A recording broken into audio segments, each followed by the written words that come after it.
ಉರುಸ್ ಮೆರವಣಿಗೆ ವೇಳೆ ಎರಡು ಗುಂಪುಗಳ ನಡುವೆ ಮಾರಾಮಾರಿ, ಪರಸ್ಪರ ಬ್ಲೇಡ್ ಹಾಗೂ ಚಾಕುವಿನಿಂದ ಹಲ್ಲೆ ನಡೆಸಿ 6 ಜನರಿಗೆ ಗಾಯವಾಗಿರುವಂತಹ ಘಟನೆ ಕೋಲಾರದಲ್ಲಿ ನಡೆದಿದೆ. ಕೋಲಾರ ಜಿಲ್ಲಾಸ್ಪತ್ರೆಗೆ ನುಗ್ಗಿ ಗುಂಪೊಂದು ದಾಂಧಲೆ ನಡೆಸಿರುವಂತಹ ದೃಶ್ಯ ಸಿಸಿಟಿವಿಯಲ್ಲಿ ಸೆರೆಯಾಗಿದೆ.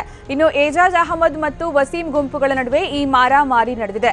ಗಾಯಾಳುಗಳನ್ನು ಕೋಲಾರ ಜಿಲ್ಲಾಸ್ಪತ್ರೆಗೆ ದಾಖಲು ಮಾಡಿ ಚಿಕಿತ್ಸೆ ನೀಡುವ ವೇಳೆ ಪೊಲೀಸರ ಎದುರೇ ಎರಡು ಗುಂಪುಗಳ ನಡುವೆ ಮಾರಾಮಾರಿ ನಡೆದಿದೆ. ಆಸ್ಪತ್ರೆಯ ಚೇರ್ ಹಾಗೂ ಉಪಕರಣಗಳಿಂದ ಪರಸ್ಪರ ಹಲ್ಲೆ ನಡೆಸಲಾಗಿದೆ. ಈ ಘಟನೆ ಸಂಬಂಧ ಕೋಲಾರ ನಗರ ಠಾಣಾ ಪೊಲೀಸರು 3 ಬಂಧಿಸಿದ್ದಾರೆ. ಹಾಗೆ ಗಲಾಟೆ ದೃಶ್ಯಗಳು ಸಿಸಿಟಿವಿ ಕ್ಯಾಮೆರಾದಲ್ಲಿ ಸಂಪೂರ್ಣವಾಗಿ ಸೆರೆಯಾಗಿವೆ.